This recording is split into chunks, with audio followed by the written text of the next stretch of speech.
I remember puking through my face mask as we were running them. Like I puked through my face mask and then kept running sprints, and then puked again through my face mask and kept running sprints. And there were guys like falling down that just couldn't get their legs to move. They're like jogging like 1 mile an hour just to finish. But the whole point is it's like building toughness. That's toughness stuff, you know? And I think that's something that that's a huge element that a lot of people who want to be bodybuilders miss. Okay, welcome to It's Just Bodybuilding. Dusty Hanshaw, Scott McNally, myself from Partlow, episode 200. Woo! Oh, God. I don't even know what to say about that. How did this happen? Yeah. Remember, like, share, subscribe, comment, and... ring the bell. Ring the bell. Thank you to everyone for helping us make it to episode 200. Just think how good at something I could be if I would have dedicated all this time to it.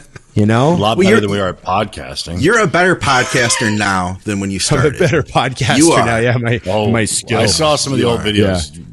Yeah. Really important apocalyptic skill, too. You know, the apocalypse comes. We're going to need a good podcaster. Yeah. Yeah. Just to broadcast the SOS messages, maybe. Yeah.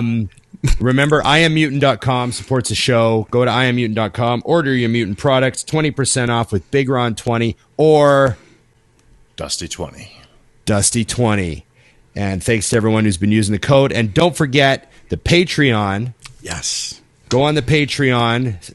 Scott does a lot of work to make these shows happen. So go on the Patreon, sign up for that. A couple bucks a month. Maybe a toonie a month for all you Canadians out there. And thank you to everybody who is supporting the show. You guys are freaking awesome. I actually have a couple Patreon questions today, as a matter of fact, and some Patreon over-unders. So there's that. There you go. Ooh, yeah. There you go.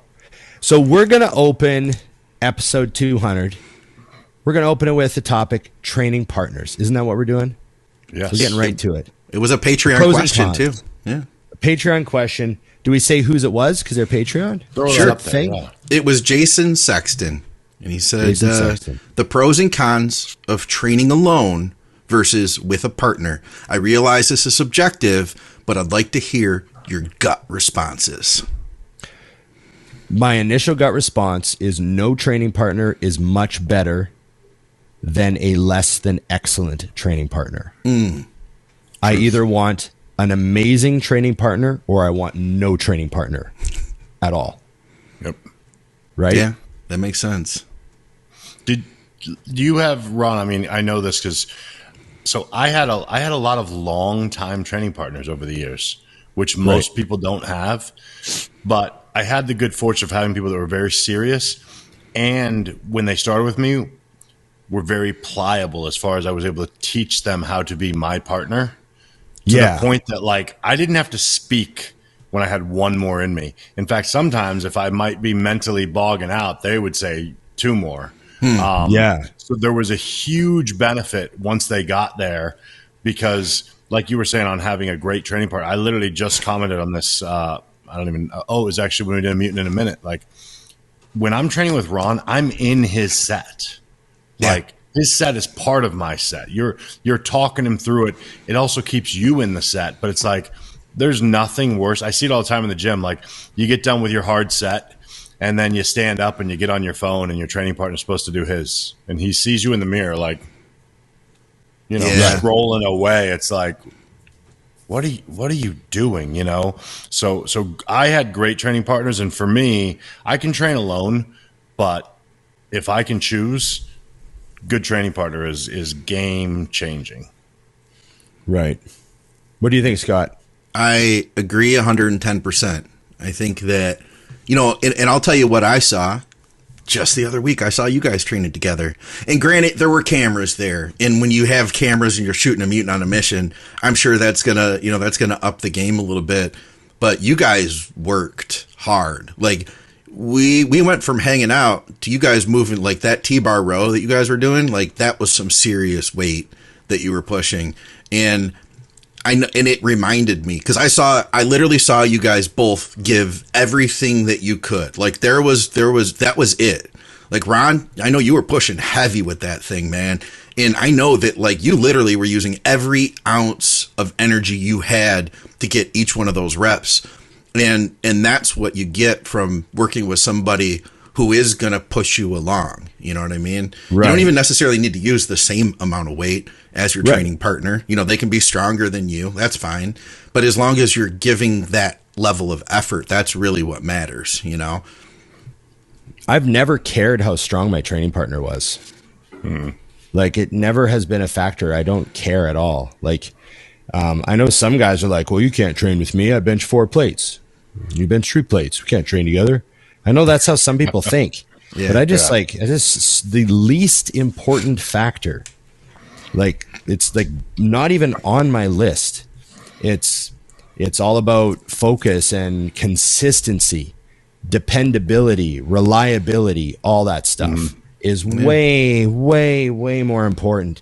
But that's just my personality in general. I have absolutely no use for people that aren't dependable. Yeah. Like, they just have no use. If someone's not dependable or reliable, my relationship with them cannot advance past like, hey, how's it going? What's going on, man? Like, it just can't. Like, if they're not dependable, it cannot work. Well, and then that creates obligation, which is on both ends. Like, we're going to meet at 4 to train. Yeah. And that means that I need to be as dependable. That means if we're training at 4, I can't show up at 4:30. You know what I mean? And I think that in itself helps you with your bodybuilding. Right. And it's different if, like, you know, I'm willing to make, like, there's a certain amount of, like, there's a real symbiotic, like, understanding. Like, if my training partner texts me 30 minutes out, and he's like, hey, dude, I'm going to be 20 minutes late. I have to go do this thing. I got a call. I'm like, yeah, no problem. Yeah. But it's the sitting there twiddling your thumbs, looking at your text going, where is he? Yeah. Where is he? That's like, the I can't worst. get a response from him. I respond, are you coming? And then the response back, and then they show up like, 40 minutes late. Like, that's just like alien to me. That would never, ever, ever happen. At least not twice. So, right? Yeah, at least not twice. Yeah, there you go. Right? Everything happens once, right? It's your own fault if it happens twice. So I always found the one thing with training partner, because things do come up. Yeah. All I really, and again, there's always things when you get in a fucking freaking car accident, that is something that can happen. But as long as by the time I'm heading to the gym, I know if you're there or not. Yeah, you're gonna be there. Staring at the door and then deciding you're not coming, and now I'm irritated, and I'm not in the mindset of like just being set to train alone. If I leave my house, like yesterday, I was supposed to be training legs with a couple of the guys, and John texted me in the morning. He said, hey, I'm at the gym because he works there. And he's like, I just got a call. My son's sick, so I'm not going to come today. Cool. In my brain, I'm training alone now. No problem. In an hour, I'll be there. I'm ready to train alone. We're fine. It's that show up and, like you said, Ron, wait, look at the door. What's going on? Like, I think that's part of the conversation. It's funny of communication with training partners. Like, I tell everyone up front, or should say I used to when it was like my life, this is what I'm here to do. That's it. Like, same thing. Like, when guys would come in, if you want to, like, you saw Scott, like Ron and I will joke in between sets and this and that. Yeah. But during the workout is not a time for you to tell me about your girlfriend, your problems, your mom, anything that takes away from what we're doing focus wise. Like, no. So I used to tell people that up front. Like, when we're in the gym, we're training partners. We are not friends. We can be friends again when we're done. That's it. Right. I will admit there's the odd, sometimes that there's one word you can say and your training partner is going to have a laugh. Right? I don't, Ron, I don't mind the jokes, because this is something you just said, Scott. Like, when you've been doing this for 15 years, and share if you guys have this thing. When I was a kid and getting started, getting ready for the gym was like a thing. I had to get my meal right. I had to have my music on the way to the gym. I had to be in the zone. I had to walk. Don't talk to anybody. I got to get to that bench. And now I can literally be joking with you about anything in the world and then grab the weight and go, okay, time to work. Click, do my set, put it down, and go right back to the joke. No problem. Just nothing heavy. Like, I can't help you with your life problems now. But if you think the girl in the blue shorts has a great, I agree she does. Yeah. Was that on air? But Yes. it was blue last week. Anyways. And that's all. And that's all part of like the communication. You know, when you can just like, you know, you're like the other day I was strapping in, and there might have been something worth mentioning, maybe. And I just kind of looked up at Braden and kind of like went like that, and he just rolls his eyes. Oh, here we go. And then that was it. And then I pulled the strap tight, you know, and boom, into the set. So it's not like you're not having coffee talk, but there's these little communication things that are, you know, but that's all parts of like, you know, I mean, guys that fight in war do that. You have to find the little moments where you can just like, you know what I mean? Like, hey, check that out. You know what I mean? Like and it's part of how humans like, you know, deal with stuff and get through things. It's just all part of it. You know what I mean? So I like to have a good time in the gym. Like, yes, training very hard and intensely, and leg days rough and all that stuff. But you have to be able to also have fun. Like at this point, if I'm not having fun, why would I be in there? There's no reason for me to be training as hard as I still do, but I like to do it. It's fun for me. Yeah. Oh, and that's part of it. So, but you know, I spent a lot of time, like over half of my competing years, I had no training partner because I just preferred having no one to answer to ever. Sure. You know? So I'm going to the gym at 4:30 today. I'm going to the gym at 3 today. I'm going to the gym at 3:30 today. It was always up to me, and I could do whatever exercise I wanted. And I couldn't be concerned with anybody else's opinion about anything at all. But I was very fortunate because I trained at a gym where it was exactly the same people all the time. And I had all these guys that knew how to spot me. So it was like a totally different scenario. It wasn't like you're going to like, you know, your local gym that you don't normally train at, but you're going there at, you know, 9 a.m. with no partner. I mean, that's a rough chest workout when you got no spot at all. Yeah. Right. Oh, we're on free incline bench today. Lovely. Yeah, with nobody around. The gym's dead, and the front person who works the front desk, I'm not trusting them, and I have no idea what their name is. Yeah. So there's like, if you train at a bunch of gyms because of work, or you train at all these different hours, or you're on the road a lot, I mean, not having a training partner really does worry. It really, really sucks if you're trying to really, really train hard. But, you know, if you're surrounded by a support team, having no training partner can be fantastic. I remember one of the places I remember seeing a training partner being really good for me is in a contest prep where, you know, you guys do have a team, you know, and you're dieting, the other guy's not dieting, and they know that you're getting weaker, and they know that you're getting fatigued, and they know what you're capable of by that point too, if you guys have had a long enough, you know, training relationship. And it's like, they'll know how to get that out of you, how to keep pushing if needed. And at the same time, they also know how to kind of like be respectful and understand what your limitations are. I feel like in a contest prep scenario, that having a good training partner or partners, because I've trained in the past, I've had 2 training partners, and we'd go 1, 2, 3, and then immediately when the third person's done, the first person started again. And I like that system a lot. And it's like, you guys can kind of all work together. You're all in different places. This guy's in an off season. This guy just competed. This guy's getting ready to compete, you know, and it's like, you all know your places in that, you know, ever-changing rotation of on-season, off-season. I learned a great deal from my Australian friends, John Davey and Nick Jones. When we trained together for a full year in like 97, 98, we had like, we were training Dorian style, obviously peak of the 90s, right? We were training very Dorian style, one all-out working set, all that sort of stuff. And we just had this like super tight flow where whoever just did their set was on a break. Yep. Whoever was next was spotting, right? And it was just this rotation, and we moved quick because, you know, boom, boom, boom, boom, boom, boom, boom.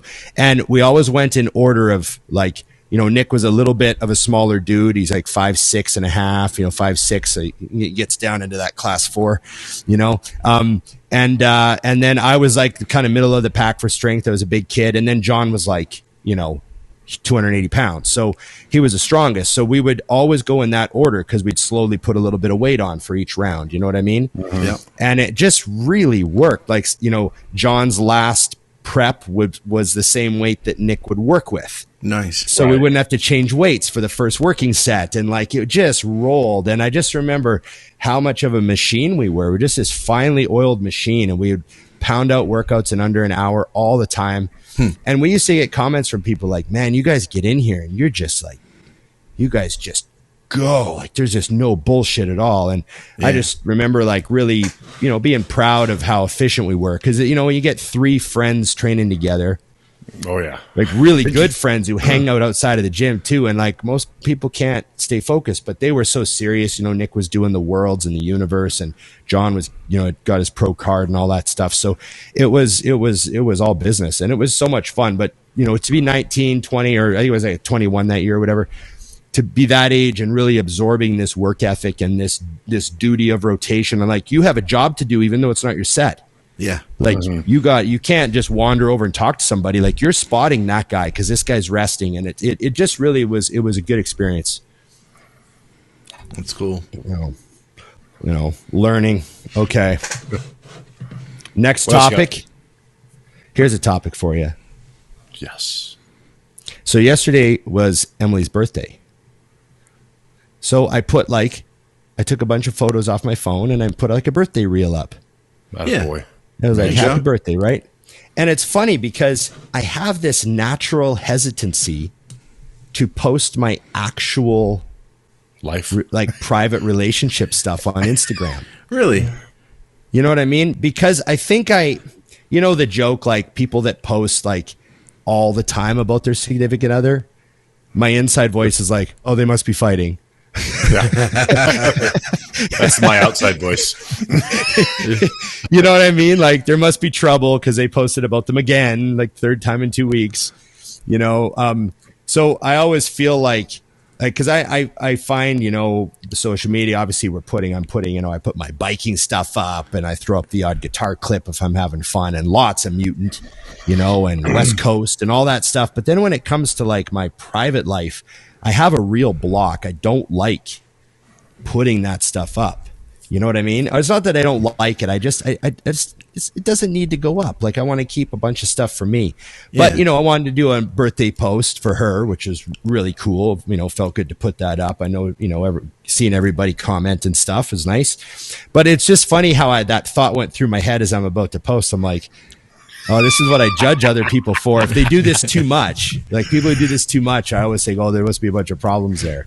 You know what I mean? That's funny. So like, how do you guys feel about like, the private posts? Like we've joked about posting that you went away because you don't want people to rob your house, like that stuff.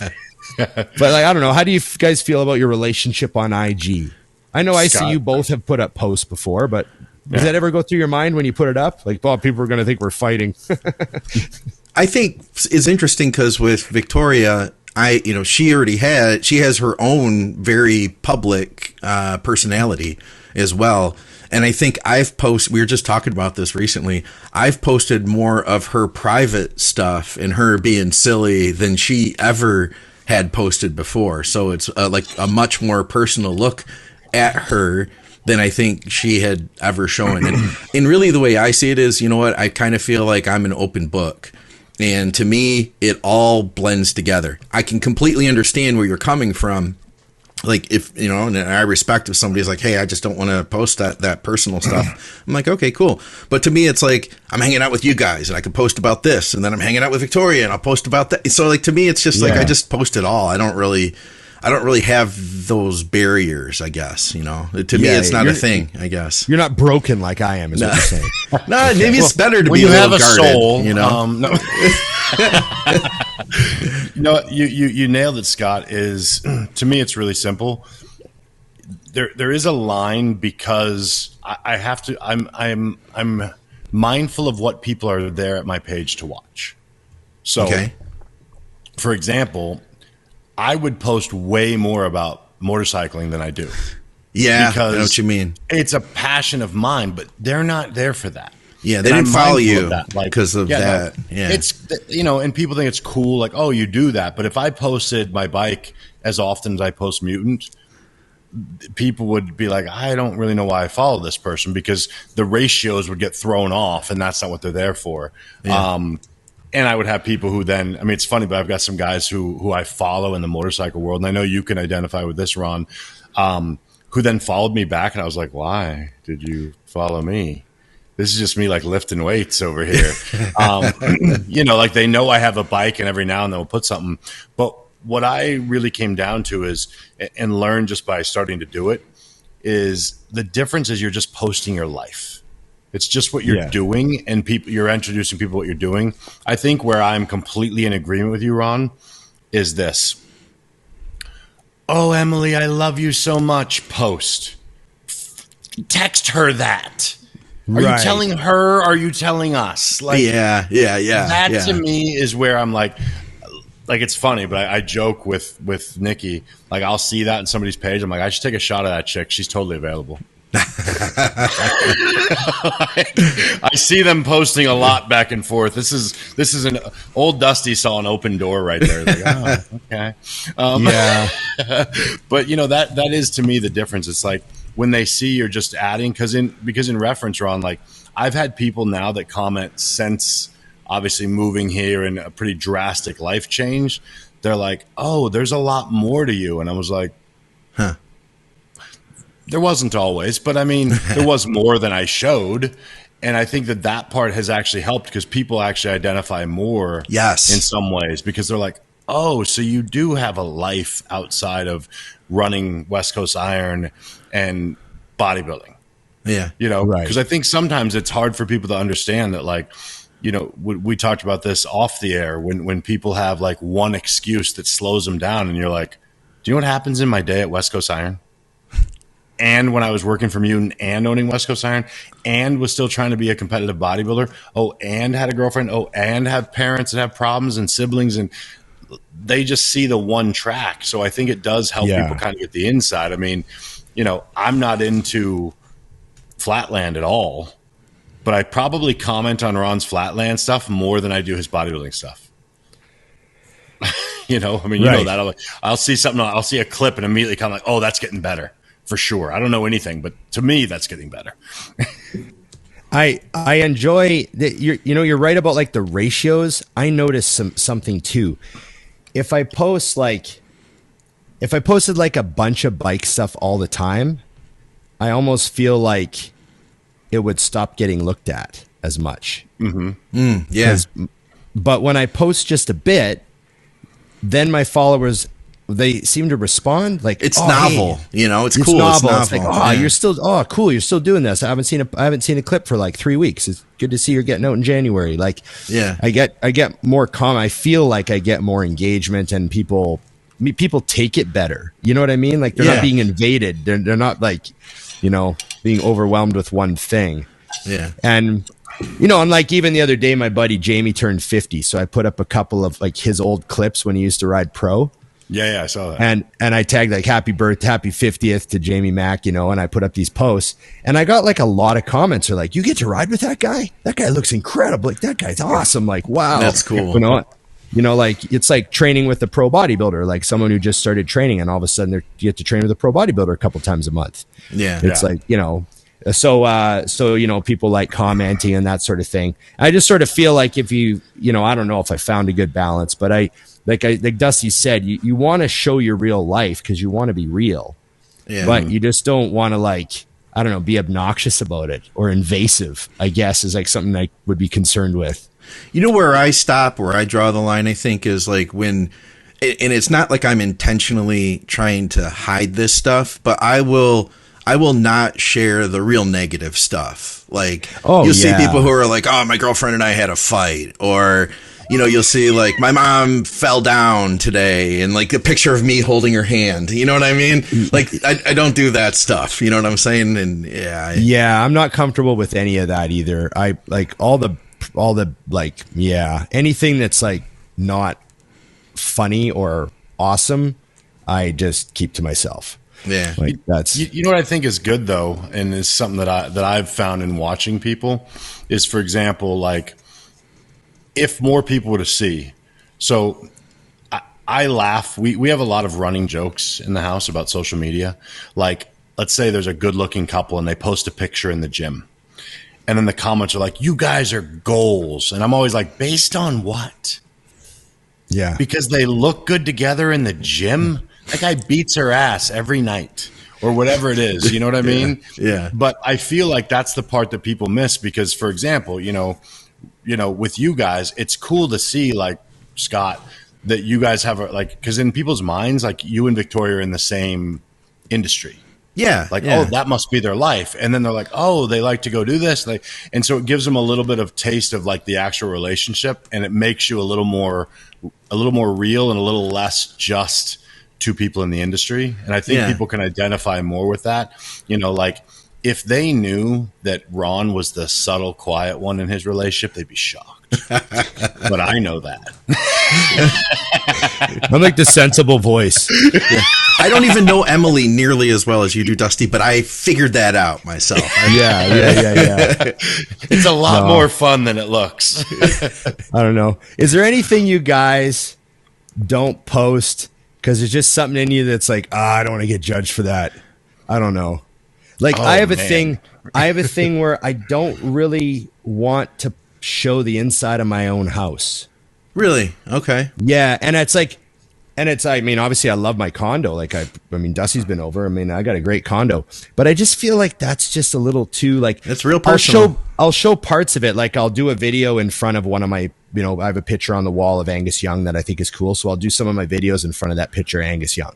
I've seen that. Yeah. Very curated though, is what you're saying. It's like, curated. But I don't want them to see like the laundry that's in the basket. And I don't want them to see like my dog's toys in the corner. And I don't want them to see the dirty plate that is on the table it's been there for 5 minutes, but they might think it's been there all day. Yeah. Right. And well, if I were to shoot that, I would pick that plate up and like put it in the dishwasher. Right. And then you got to go through a big production and you got to like dress the set, fold the blankets, put the throw pillows back in the couch just perfectly. Oh, the pair of shoes that's not in the closet, put them back in the closet. Oh, the coffee pot's not clean. You got to clean the coffee pot or they're going to be judging. Like, and I keep a tidy place too, but I just feel, the hoodies that I don't put in the dryer are all hanging on the door, drying. It looks messy. So that stuff I just don't like shooting around the house because that's just too much. I don't want people to see all that stuff.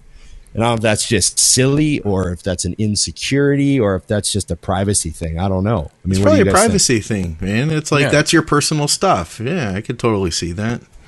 Yeah. There does need to be a line, I think, when because as much as you want to joke about, like, you are very public. Like your life has to be to do what you do. So you do need to keep some things for yourself. So I don't think there's anything wrong with picking and choosing what those things are. It's just being mindful of the fact, to me, I've really been stunned, and I know you guys have too. Sometimes when you put up a question box, the questions you get, you're like, wow, I didn't know I put out enough information for you to even think to ask me a question like this. Or maybe you're just asking to get my answer so you can do the opposite. I don't know. But I think it's cool though, because you do see people start to respect. I've come to the conclusion what it is you take what you learned from bodybuilding. You guys have both applied that to the rest of your life, and it appears to be working. How many people do bodybuilding, are excellent at it, and then can't apply it and are losers in every other space of their life? It's like when you take what you learn from bodybuilding and put it in a relationship, you have a good relationship. You put it into your business, you have a good business.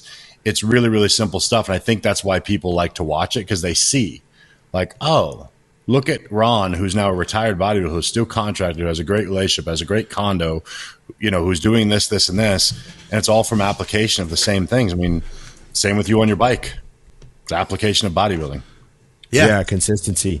I thought of a funny joke about my bike the other day. I was going to tell you guys because of all the, I'm having a hard time riding right now because it's winter time here. So there's like, today actually looks like it might not rain. I could have got out, but for the most part, it's like I gotta go to that junkie parkade, at least once a week to just try to keep the rust off.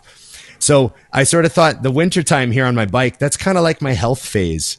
Yeah. I'm just trying to maintain. I'm just trying to hold as much skill as I can through the rainy season until I can get back to. Yeah, and then once late March, April comes, I can like start making progress again. Yeah, so that's me throws a trend in of I could start, and once I start, I'll start blasting in April. I'll ride 3 times a week. There you go.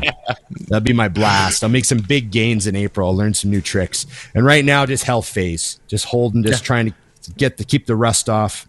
You know. I love when Terrence said health phase the other day. I almost laughed.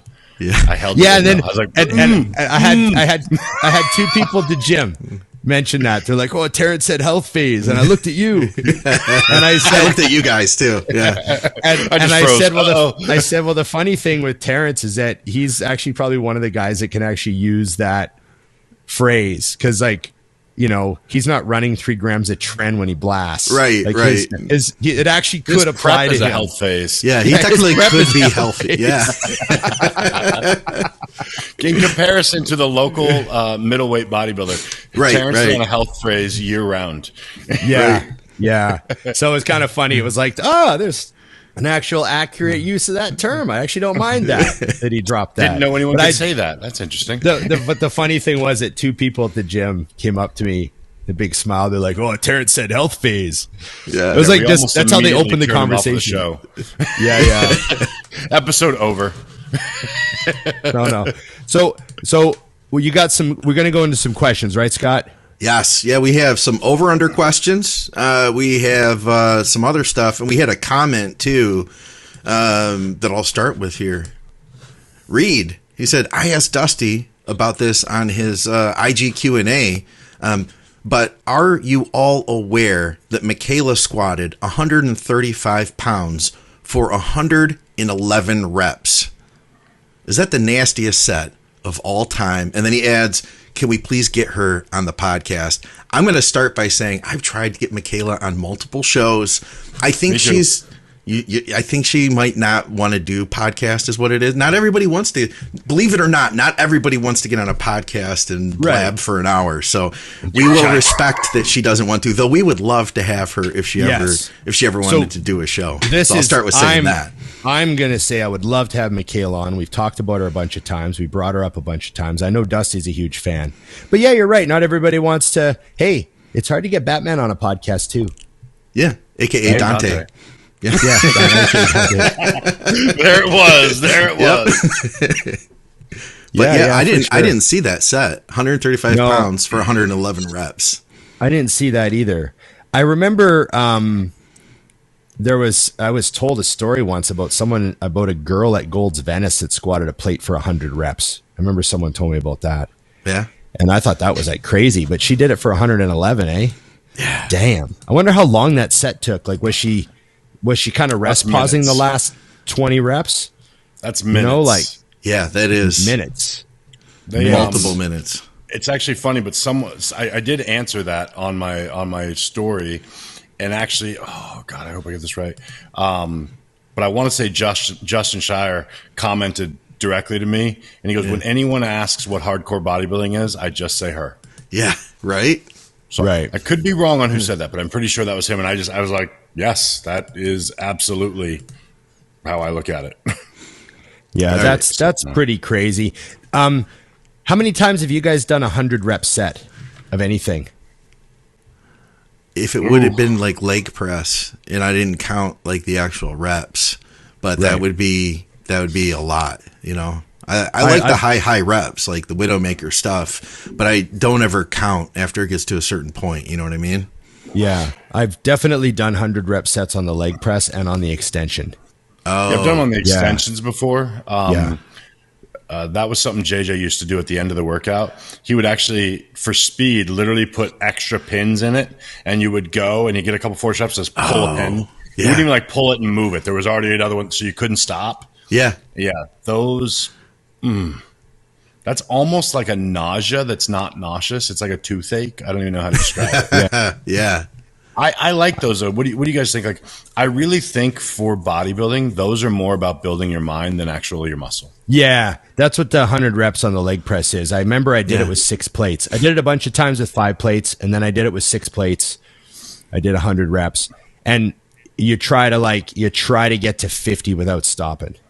Yeah, I know what you mean. And you get as deep in as you possibly can before you have to start pausing, and then you're like, okay, and then you pound out like 5 more, and then you're doing groups of five with like, and 3. And, Yep. and you just chip away, and you got those like little 10-second pauses where you're just breathing, and then you crank out, 3 more, and it gets just brutal. And you're right. Like, do we have any scientific study that says that's going to be the best thing to do that day? But that's just a brain trainer. It's just like football, like we used to do fourth quarter at the end of every practice, where there's cardio time, right? Yeah. And it's always just about making you strong, not necessarily like what is the optimal thing to do for performance cardio during a football game. It's okay, guys. We're running lines from the goal line to the 5, back to the goal, then to the 10, then to the goal, then to the 15, then to the goal, then to the 20, then to the goal. And we're going to do the whole field. Yeah. And you're going to sprint it. Right? Yeah. And there's and it matters who finishes last. Don't let the team down, right? Yeah. And I remember puking through my face mask as we were running. I puked through my face mask and then kept running sprints, and then puked again through my face mask and kept running sprints. And there were guys like falling down that just couldn't get their legs to move. They're like jogging like 1 mile an hour just to finish. But the whole point is it's like building toughness and building and don't quit and get the fuck up. And we don't care that you puke through your face mask. I don't give a shit there's vomit down the inside of your jersey. We don't care that none of this matters. This is how you win football games. Don't let your team down. You have to finish. I don't care if you're walking it and puking at the same time. You have to finish. Yeah. And that's just toughness stuff. That's toughness stuff, And I think that's something that's a huge element that a lot of people who want to be bodybuilders miss. Yeah. Yeah. If you've never done that, if you've never experienced what that level is, then you're definitely missing something. I can say, though, also in reverse, and this is something that I've experienced since getting better after getting sick, is realizing I want it back. I don't know what it will be, but really realizing like you realize like I don't ever need to compete again, so don't ever get twisted on that. But missing that space, because I had it my entire life with other sports and other things, and I think there's something in men, meaning humans, that we must do something insanely hard on a relatively regular basis for our brain. I don't know about all of us, but for some of us, there is, Yeah, because there's things. I mean, like it's, and I don't know if you can identify with this, Ron, but like now that I'm retired and not pushed, don't do what I used to do, but you realize like when people are watching, because in my gym, I assume I'm probably still by far the strongest person there with the current standards. I'm thinking this is nothing. Like it makes you miss the insanity, like I've done some hard stuff, but not every day, Yeah. Or those days, I mean, you remember preps. That's the best part of bodybuilding to me is getting to that point where Chris had to tell me to only take the day an hour at a time because mentally it was all I could handle. Yeah. Like if I tried to think of the whole day, he's like, you will break down. You are too tired. Yeah. Just worry about 10 to 11. And then at 11, you can think about 12. I miss that a ton. And I realized that like just recently we had a whole conversation. I'm like, I got to figure out something. I don't know what I'm going to do, but I want to go brutal again because that was living. Like, cause you get done with that. And it's like, I mean, it sounds pathetic, but it's like slaying a dragon. You get done and you're like, what else? What can't I do? I just did that. Yeah. And you don't want to trade on what you used to be. Like that's the thing. I woke up and I'm like, I got a lot of has-been stories. And I don't want to be that guy talking about freaking high school football when I'm 45 years old. Like, do something now, Yeah. You mean like I just did? And I've been doing for 2 years straight. Yes, the exact same thing. Yes. Dave Tate was on the podcast recently on Blood, Sweat, and Gear, and he said that every year he does this brutal deadlift. He said, first of all, he hates deadlifting. He's like, it's his least favorite exercise. But every year he'll do this like super high rep, insane. And I'm sure you guys have seen video of Dave train, because he's one of those guys that has that in him that he needs to do something totally extreme. And he even said, like, he's like, I know this isn't healthy for me. I know this isn't going to do anything good for me, but this is what I need to do. And he said every year he'll do this, like around his birthday. He said, doesn't have a specific day, but he knows somewhere around then he's going to do this. And I think it was on one of the deadlifts that he ended up going into the gym, and he was there by himself. Nobody else was there. And he does this crazy like 100 reps or whatever. And he said the next thing he realized, he had passed out. Like he literally had passed out, and he woke up and he had crapped his pants. And he was like, the first thing I did is I called John Meadows, and I was like, John, you wouldn't believe the great set I just had. He was like, I crapped my pants. He was like, you want to see pictures? I'll send it to you. And John was like, no, I don't want any pictures. I don't want any pictures. And then the next day, they were talking to somebody who was in the medical field, nurse or something. She was like, listen, you don't ever do that again. Especially, you're not allowed to do that when you're alone. Like, you literally could have stroked out there. That could have been really bad. That really actually wasn't a great set. Yeah. But he was excited. I went through a deadlift thing. I guess I would have been like 37 or 38. And I just happened to pull 6 plates on my birthday. Yeah. Like, it happened to be back day, and I was training with someone and we were deadlifting a bit. And I remember pulling 6 plates on my... And I've done like sets of reps with 6 plates, but that's when I'm like kind of deadlifting, a little bit more often. So I pulled 6 plates, and I was like, fuck, it's awesome. And then like the following year, I thought, oh, it's my birthday. I'm going to pull 6 plates again. And I did it. And I was like, oh, geez, now I have a tradition. And then tradition. Because 6 plates is a lot for me to deadlift. Like, I know Dusty, reps that out. But for me, it was like, for me to get 3 to 5 reps with it was like a monster set. And I was just pulling it for a single on my birthday, out of practice with my hips not in the right spot, Right. And, very safe. Yeah. And then hates that, by the way. And then I blew my quad in 2016 and, had to rehab it. And I remember 2018 came around. It had been, almost 2 years, pretty much 2 years since I tore my quad. And I thought, I got to pull 6 plates again. And by this point in time, I'm in my 40s. Yeah. And I pulled it again. And then I was like, man, awesome. And then the following year, I think I was 45 years old was the last time I pulled 6 plates. And I pulled it, and it was like probably the most dangerous deadlift I ever did. But I just did it. Because I thought, like, if I can do this at 45 years old, I'll be okay with putting this away. Yeah. Right. And that's the last time I ever deadlifted. No kidding. That's bonkers.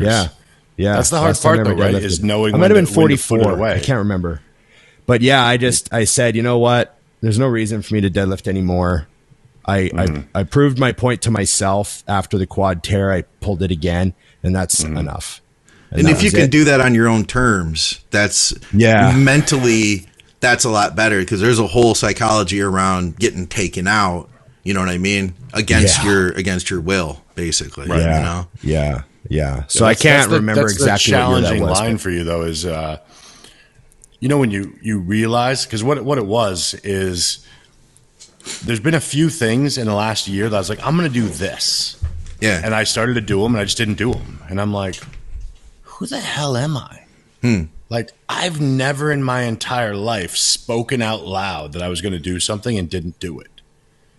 And it's like, it was like one of those things. I'm like, wow, I got to figure something out, because either the thing I'm stating I don't want bad enough or whatever it is, or you need to find that MFer in you again and bring him out, because I think that skills get lost in anything. Yeah. So when you sit back and you don't use those, it's funny. So I had all these conversations, and literally out of nowhere, Nikki's like, you need to read this book.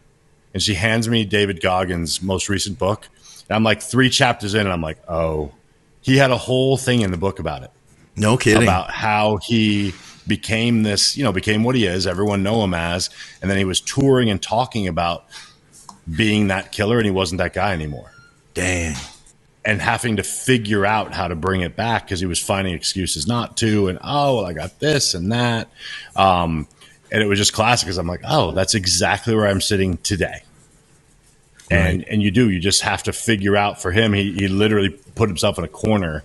And it was the quick breakdown for people is it was a 100-mile race that someone asked him to do. And he bounced around. And he said, and literally he would listen to his inner bitch explain all the reasons he shouldn't do it. Huh. And finally, 3 days after the deadline the guy gave him, he decided he would do it, which was, again, a sign of his inner bitch. He kind of purposely gave it away to not do it. Yep. But then once he got into it and really rolled with it, he clicked back into gear, found a way, and he ended up winning the whole thing. Huh. Like 8 weeks later. And then he realized, he goes, yeah, I can't lose track of that guy because he goes away. Right.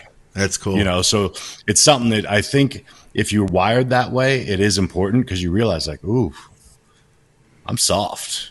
I've never been soft in my life. You know what I mean? Yeah. And it's not a fun place to sit if you've always been the opposite. When people know you as, oh, that's that crazy guy. You're like, not really. Used to be. Yeah. Yeah. All right. Okay. I got some fun stuff, guys. Ted from Patreon, he gave us each an over-under. All right. So this is tailored specifically one for each of us.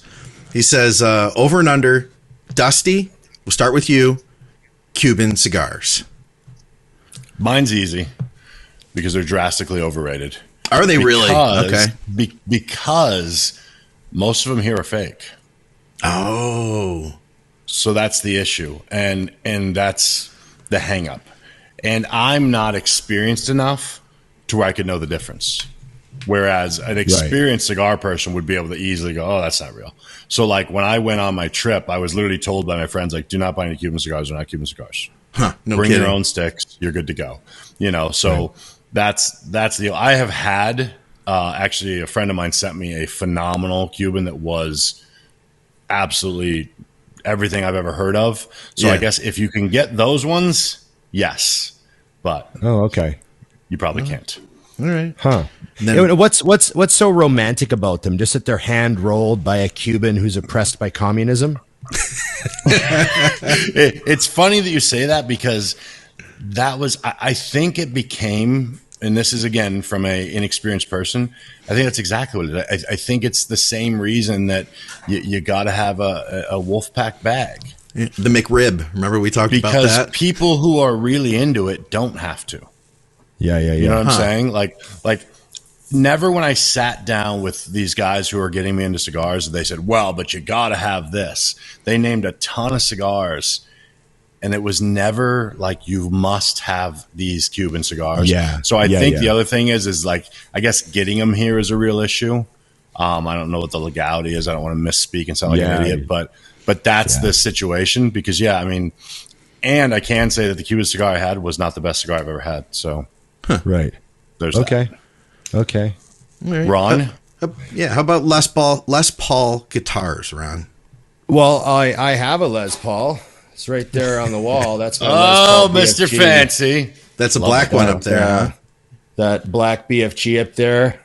That's a beautiful Gibson Les Paul. Huh. So when he says Les Paul, I'm assuming he means a Gibson because Gibson also makes Epiphone guitars, and Epiphone also has a Les Paul, and they're fantastic guitars. Epiphones are great. They're much more affordable, but the Gibsons are handmade in the USA. So, you pay 25. You pay, between, $1,500 and $3,000 for a Gibson Les Paul, and you can get a really nice Epiphone Les Paul from between $500 and $1,200. And they're great guitars. Like you could give someone an Epiphone Les Paul and they'll rip on it for a decade. But the Gibsons are where the money is. They hold their value. Some of them go up in value. This one's actually gone up. Nice. That's great. So they're great guitars, but I would say they're overrated because there's a lot of great guitars. There's a real romantic connection to a Les Paul.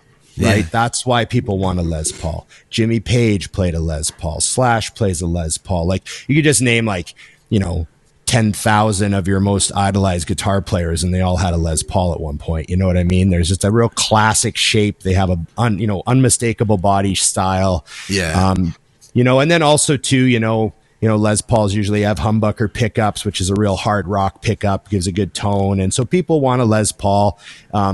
They're very sought after. I love them. And then I think there's some of the most beautiful variety you can get. Like, they're all different colors and styles of setup, and they're amazing. But there's a lot of awesome guitars that all sound great. And like, you don't need like the guitar I play the most is my SG down there. That one right there, that is actually the one that you'd see Angus Young play from AC/DC. He plays an SG. So that's actually my number one guitar. But I would say they're overrated. Like, people think if they get a Les Paul, they're going to sound better. It's like, no, that's right here. Yeah. You still suck. Yeah, you still suck. Yeah. But they're very sought after because there's like a romantic connection with rock history. And, you look through a rock history and you see Les Pauls just all over the place. And so that's why people want them. And they're fun to play and everything. But I'd say they're overrated in that, sometimes I see them for sale and I'm like, wow, that guy's asking $5,000 for that. Like, you can get like 3 really beautiful guitars for $5,000 that all sound awesome. Yeah. And, there's all other brands, there's, Ibanez and, PRS and all these other companies that make great guitars. Fender makes lots of great styles, and there's just all sorts of stuff. So I would say overrated. There's just a real, sort of a historical legacy with the Les Paul. So that's why people want them. Okay. And they do sound great, but there's lots of great guitars, like I said, Now, Scott, yes, this is the one I've been waiting for. He says Glocks, and he says, FYI, I have a strong opinion on this one, and there is a right answer. So I did ask him what his opinion was, and he said he is a Glock fan, and that he was a former cop, and that he carried a Glock. I'm going to guess it was in the 90s because he had a Glock 23, which is when they went to 40 cal. A lot of the cops switched to 40 cal for a while, and then they went back to 9mm. I would say, so here's the thing, is that there are people out there that are so pro Glock, that Glock is the only gun. And then there are people that are completely anti Glock, and they're like, they call it a block because it's kind of, it doesn't have a lot of personality. It's a very utilitarian weapon. Personally, I would say they are underrated. I would say that I have my first gun was a Glock 23C. Of them. I got a Glock 23C in the 90s, back during the weapons ban, or during the magazine ban. So it only had 10 round magazines when I got it. And then when I got back into guns, I got a Glock 43X, which is a real compact little carry gun. And then I got a Glock 45, which is a 9mm, but it holds 17+1. So I've got 3 Glocks, but I don't think that they're the end of the world. Like, they are a great gun. They're super reliable. That's going to be their number one thing. They're super reliable. They're super easy to use. You're not gonna get jams with them. They're gonna work always. And I would say, for that reason, if you're gonna depend your life on one gun, I would definitely probably on a carry gun. I think a Glock would be it. But there's a lot of good guns out there. So, I think you could go with a SIG. You want a jammer. You don't want a jammer. No. You don't want a jammer. I don't want a jammer. What's what famous gun? Like, is there a really, like, one of the downsides of Les Pauls is a lot of them are actually kind of heavy. Oh, like, yeah. People joke about Jimmy Page being kind of bent. They're like, well, Because Jimmy had that old Les Paul for 20 years strapped to him, and his spine's crooked now. Like, there's jokes about that. One bad hit from the weight of the guitar on that side. What is there any famous gun that you think is why is this famous? It jams all the time. Desert Eagle. Desert Eagle jams constantly. Like, it's a 50 cal, so it's and it's in all the movies, and I still want one. But they're like $2,000 to get a Desert Eagle for a cheap one. If you want to here's what I want. You can get them gold with tiger stripes. I want that Desert Eagle. That would be the bomb. That's like your cartel gun. You know what I mean? But they're terrible, I guess. They jam all the time. They also make a 357 Desert Eagle too, right? They do. In fact, you can switch the barrel out after you get the Desert Eagle for like $1,000. You can buy a different barrel, and you can get the 44 as well. So, yeah, you can swap those out. But they're most noted for being their 50 cal, you know? But yeah, those things, they jam all the time. There's no practical use for one. Like, you wouldn't want to have that for home protection, you know, or anything like that. Hold on 1 second. Yeah. Oh, your mic. You're still on mute. You muted it for Jed. Oh, I don't want to be fixing my neighbor's drywall and getting him a new dog. Right. Exactly. Shot through the whole house. Yeah. You know? Or your neighbor beyond that, you know? Yeah. Sir, you got a couple dead neighbors here in your home defense case. Right. Yeah. All right, we had some more over and under, so we could go. Oh, he had one more too. Air fryers for all of us. I would say, man, I know I'm not supposed to say accurately rated, but I think they're accurately rated. You can't say that. I thought for sure that's what you were going to say on the Glock. So I have very limited air fryer experience. Emily bought one, just so she can make yam fries. They're so good, right? And so I would say that, I would say for me, overrated, because it's literally been on the counter for a year and I've never used it myself once. But whenever she makes yam fries, I'm like, oh, make some for me. They're so good.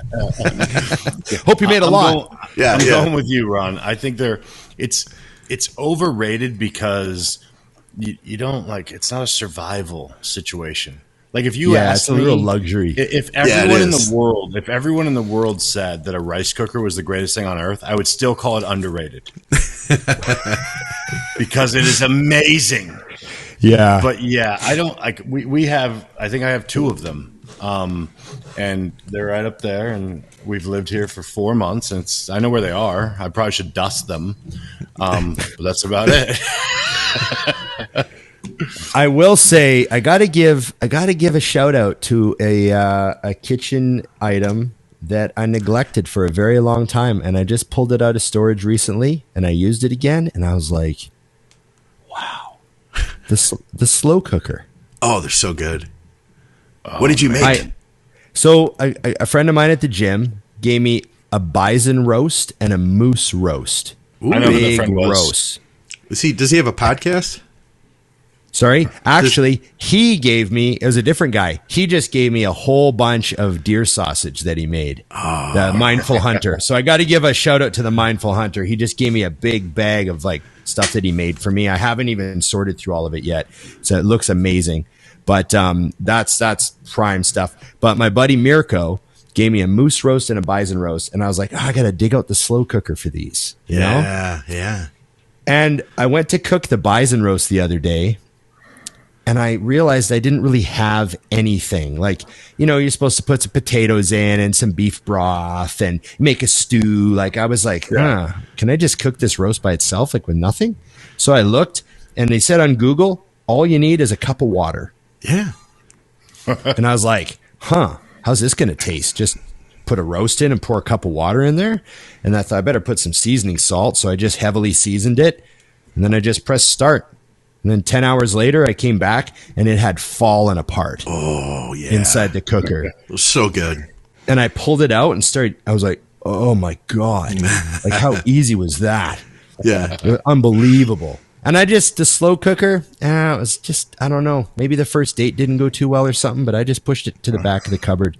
Yeah. Left it there.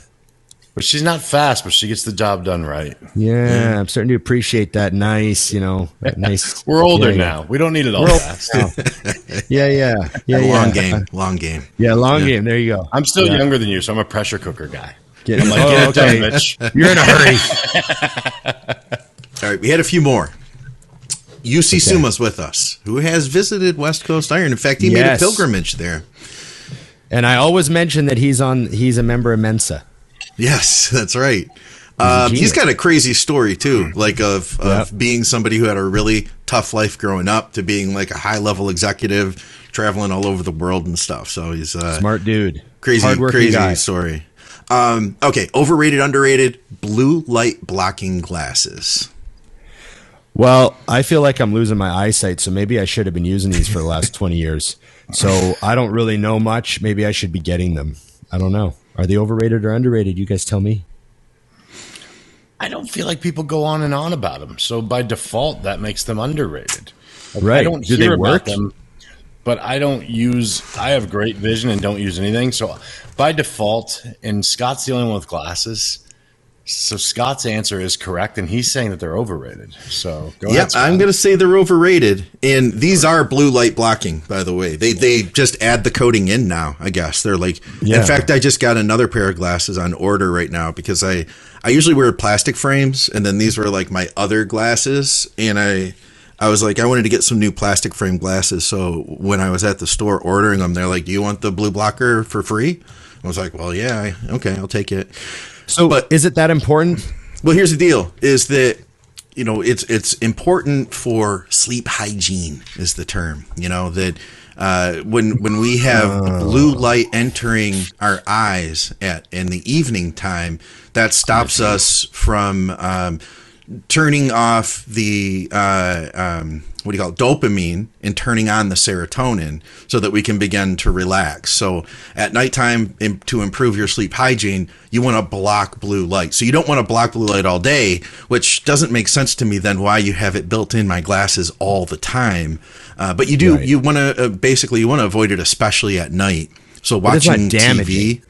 Well, it's not damaging, but it's not helpful to like the rest system where like 2 hours before bed. I just mean like your actual eye physically. No. Yeah, it's not damaging. So there's that. So the idea is that you're supposed to, have the lights down low 2 hours before bed, not watch bright screens, not have bright lights on, all that stuff. And that's part of getting ready for sleep, and blocking blue light is part of that. So that's what it's really there for. I think I break some rules. You know what I do often right before bed?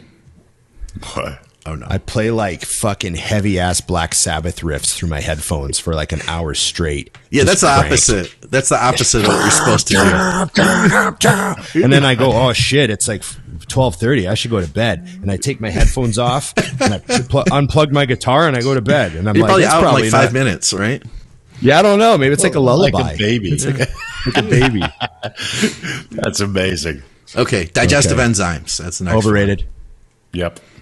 I'm going to go underrated on this one. I think so. Be a little contrarian here. No, I think there's benefit. I like it. I think there's benefit that I wish I had digestive enzymes in my life when I was pushing, a ton of calories when I was younger and my guts were all screwed up. Granted, I could have made better food choices too. There is that. But I think they can be helpful. I think they can be helpful for women with hormonal issues and stuff like that. So I'm glad they're in my life. I'll say that. So digestive enzymes to wife and her hormonal issues just now. Yeah. Life. Wow, you got to work on this. Wow, Dusty's getting me in trouble here. My take with digestive enzymes is digestive enzymes go on the list of things that a large number of bodybuilders worry about, and they don't eat even remotely enough food to even think there's an issue. Like, you know what I mean? It's sort of like when you see people spending $500 a month on tissue therapy and cupping, and then you look at them train and you're like, you don't even train hard. What do you need all this therapy for? Just lay on the couch, you're fine. Yeah, that guy doesn't need all this. Yeah, like so many people, they're like, oh, I do this and this and this and this and this. I look at their diet and I'm like, if you can't absorb, like you're like a 210-pound guy. This is just a normal amount of food. If you can't digest this, you have something wrong with you. I don't know. That's how I feel. You're broken. If you need enzymes, you're broken. The only thing I will add is I put it on my list of supplements I suggest to clients, but I tell them, if you're digesting food, fine. Don't worry about it. Yeah. Right. If we have any issue with the food I've got you on, these will definitely help you. And I have some clients that notice a huge difference on them. And some, even when I put them in, they're like, nothing. I'm like, well, then don't buy them anymore. Like, yeah. It's kind of like, there's definitely people that Tylenol overrated. If you have a headache, no, it's underrated. You know what I mean? Exactly. Yeah. During that time. So that's what it is. Because I do think you're right, Ron, that there is a a bunch of things that people just like, what do I need to start? And I'm like, Yeah. Costco membership. Bottle of Should test. cover it. Yeah, exactly. Exactly. Gonna need some 23 ones, to be honest with you. Some 23 ones, some 21s. You know, you're going to need some 3cc cases. That was the You're gonna best need some advice I've heard on this show. swabs. The best advice I've heard. What do I need to start? A Costco membership and a bottle of test. Welcome to bodybuilding, son. Really? Come on now. You give me a guy with decent genetics, and then you give another guy with decent genetics, and you have him start with all the vitamins and the supplements and the massage, and then my guy gets a Costco membership and a bottle of test. Who's going to make more gains? I'm Who's gonna make putting more my money gains? on Ron's guy. Yeah. 50 pounds first year. Oh, man. Okay, last but not okay. least, dubstep. Over. Oh, God. Raccoons fucking in garbage cans. Victoria says Don't even robots bleep having that sex. one. Don't even bleep that one. I want that. Yeah, that one's got to stay in. That one's We gotta get stay in. demonetized for that sentence. Yeah. Victoria says robots having sex. Robots having sex. Okay. Yeah, that's Same. definitely it. Yeah. Here's the thing. I love dubstep, but if I were to like hang out with people that loved dubstep, I wouldn't be having a Love good it as time. much? Yeah. Yeah. I like Now, I dubstep, but really like love people the who like music. dubstep. I love the music, but the whole culture around it is just ugh. I just feel like when it's my thing and it's just me, I'm good with it. But when Right. it's like part of a bigger picture, I'm not as good with it. So yeah. Okay. Yeah. I could take this way off, so I'm just going to stop and not speak. No more Yeah. words. You know how I am. I generally try to appreciate everything. I try to appreciate music generally. Like I love music. And I Yeah. love all different types of music. And people have this misconception that I listen to metal. Like people think I'm a metalhead. I'm like, no, I'm not a metalhead. Like I don't really like any new metal. Like almost none of it. You know? So I listen to all sorts of stuff. Like the other day, for like the last 2 days on my truck, I'm listening to the Talking Heads. Okay. Huh. Like, Burning Down the House. Yeah. Psycho Killer. Oh, that's such a good during song, wartime. too. Great songs. They essentially started the new wave movement out of They New really York did. in the 70s. They were a really unique band, and I love their catalog. So I've been listening to the Talking Heads lately, just on my own time. But the thing with electronic music is I can't get past that there's no one physically playing instruments. And I don't know if that's just because I see music as such a physical thing.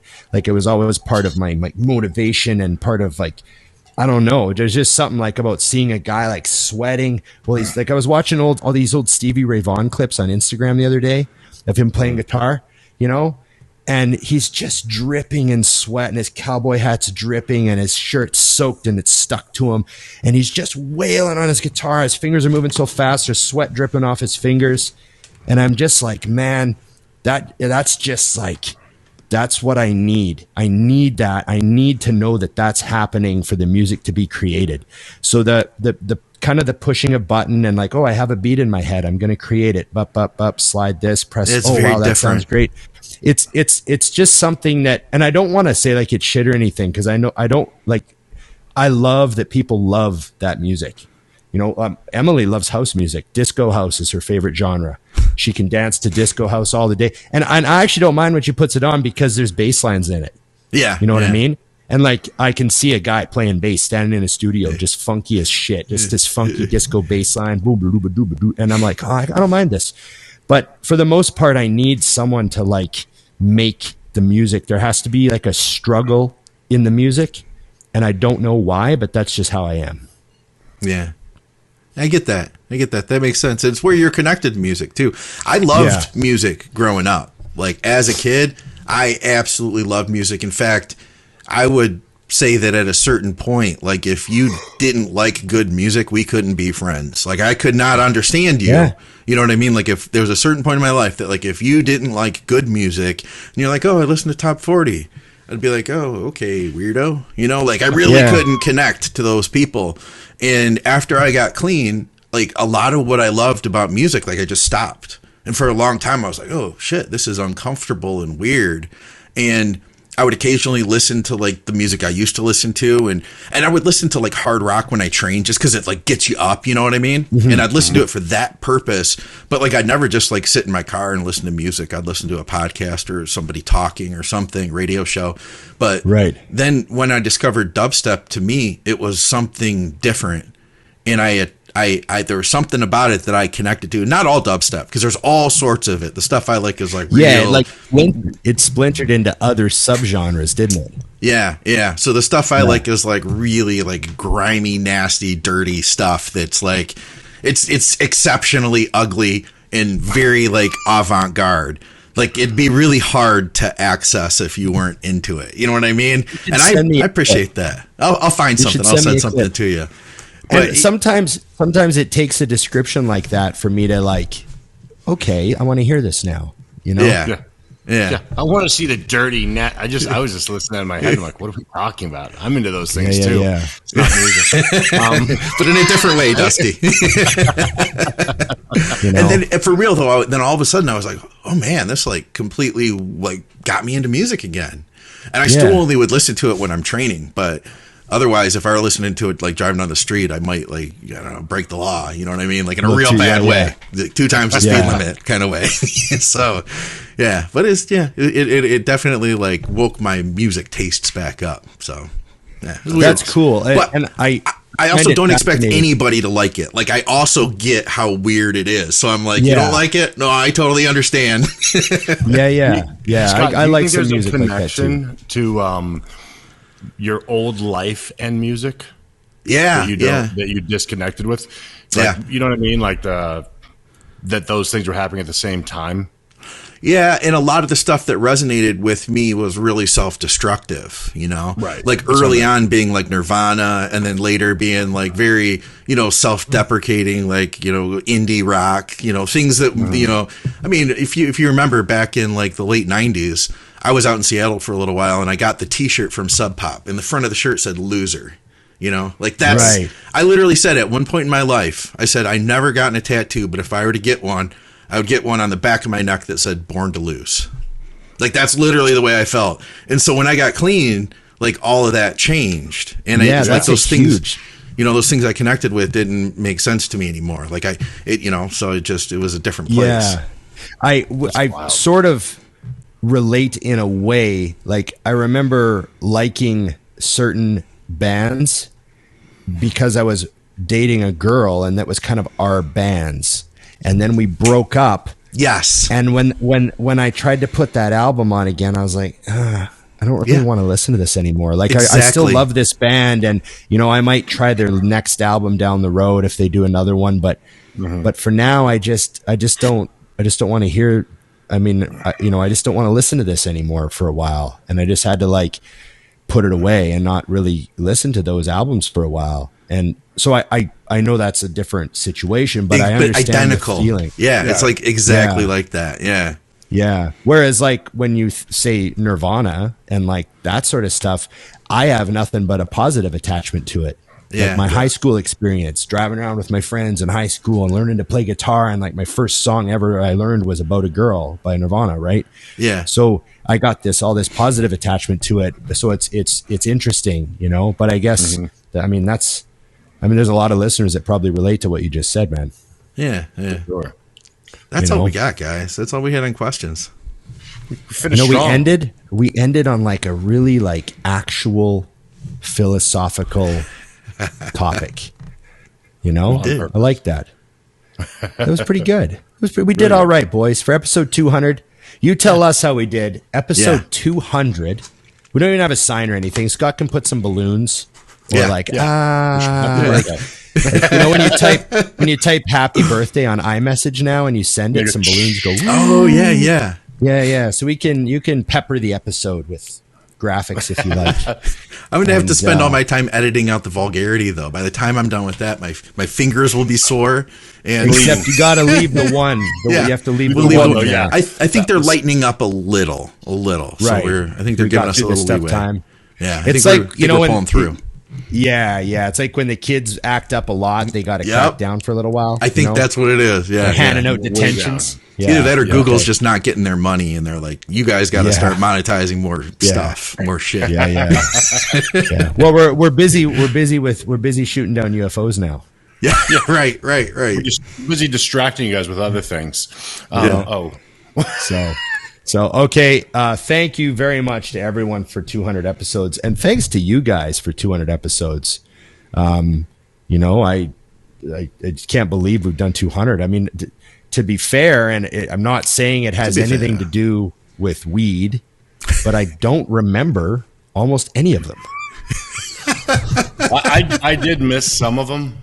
You missed a few. Yeah. You weren't even here for all of them. I'm not even here for all 200, to be honest. Dusty's on episode 196. Yeah, 190. Yeah. So, I took a break. Okay. Ooh, I'm not going to be here next week. Anybody who's still watching this, go to Elite FTS, go to their Table Talk podcast on Monday. I'm going to be hanging out with Dave Tate and Down at Elite. He invited me out to come on his podcast. So you guys tune in. That way we have like at least a couple listeners live. You know what I'm saying? So that way I don't look completely dumb, I would love to. So we're not doing a show next Monday then, is what you're saying? Yes. I got a week off? Yeah, we can figure something out. We talk. If you want something else. All right. Sorry. Yeah. Yeah, but I'll be doing that. Yeah. Perfect. Can you do us a favor? Me? Who's you? Yeah. Me? What's that? Can you see if Dave Tate ever wants to come on this show? Yeah. I'd be happy to. It'd be cool. Yeah, it'd be fun. I mean, I could message him myself. I'm not an invalid, but you're actually going to go hang out with them. And then you can get the eye-to-eye contact where you can guilt him into saying yes. Whereas on an Instagram message, he might be able to like delay answering for a few days, seem busy, that sort of thing. Yeah. Do it right before you start his, or right when you're done. You're like, or during it. During it, yeah. I don't want to put you on the spot, Dave, but we really want you over at It's Just Bodybuilding. And then you got to go like this, right? Yeah. You're right, Ron. Get them to say yes, right? Yeah, it's the upsell. I learned that as a bartender, right? Someone says they want a rum and Coke. You go double Bacardi Coke. Yeah. Oh yeah, right? Double Bacardi Coke. Not. Yeah, I don't even drink, but I'll take that. $14, please. Yeah. And a good tip. Everyone.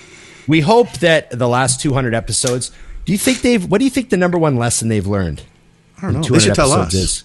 What's the number one thing that you guys have learned on our podcast? What has this show been good for? I don't know if we wanted to dig too deep on that. Yeah. Never mind. Don't go too deep. I need you back next week. Just drive to work. Yeah, right. Exactly. Yeah. What's this good? Better what's than this show silence, good for? The drive. Yes. Yeah. Okay. Fuad's podcast didn't come out yet. Yeah, Fuad's podcast didn't come out yet. There it is. Ouch! The truth. Okay. Remember to like, share, subscribe, comment, and ring the bell. IamMutant.com. Discount code BigRon20 or Dusty20. Right? Get 20% off. Actually, with Dusty's, you get 21% off. Ooh. Every time. And wow. And also remember the Patreon. Yes, thank you guys. Scott does a lot of work on this channel. Thousands of hours of podcasts logged. And awesome. Like I said, a 5 spot, a toonie, a tenner. Whatever you want to throw at us. It's like a Make-A-Wish the Foundation. Because I enjoy he has to clean up Ron's mouth. Yeah. $1 for every F-bomb. $7 per episode. Yes. That's doing pretty good. I'll take that. Yeah. Yeah. I'm trying to become more aware of my verbiage. You're doing good. So you're doing good. You probably here's what I bet. You probably are you noticing it in everyday life? No. Where you okay. I that's what I wondered. I was like, I can only do it during this hour. Okay, I was wondering if it was something that would carry through, where you're like, zero carry through, no lessons learned at all. It's the exact same behavior. Scott, I scream, that was a long episode. Yeah. Okay, like I said, I don't even remember the 200 episodes we've done. Like I don't remember any lessons learned on them. I have no takeaway at all, Scott. So I hope they stay tuned to this end part because this is all really good stuff. Yeah. Okay, 5 Minute Crew. Yes. Leave your questions. The Last 5 Minute Crew. Remember, the YouTube questions get priority. The Patreon questions get priority. So hit us up. Get some good ones in. We love the overrated, underrateds. I like the personalized ones. That was good. That's good. So, okay. Thanks, guys. Next time you see us will be episode 201. Yes. Which we've already recorded, which is a weird sort of blowing minds. Blowing minds. Okay. Thanks, everybody. Remember, it's just bodybuilding. All right. Cool. Yeah. So great. Next that week. was a good. I think today was good. It was good. It was. I'm on fire today. It was fun. I had fun. That's all that matters. Me too. Going watching. Okay. Next week, I am going to be. I have to leave Sunday to record on Monday. If you guys wanted to do something live on Wednesday, I could do that. Or I could put out episode 201 next Wednesday. We could do either of those two things. I'm good with that. I'm good. Let's stay on course. I don't have anything booked for the 22nd. Yep, I'm good for Wednesday. Okay, which is cool. Live episode. I'll put 10 a.m. Excellent. Cool. Okay. All Thanks. Right. See you guys. Thanks, guys. Thank you. Bye.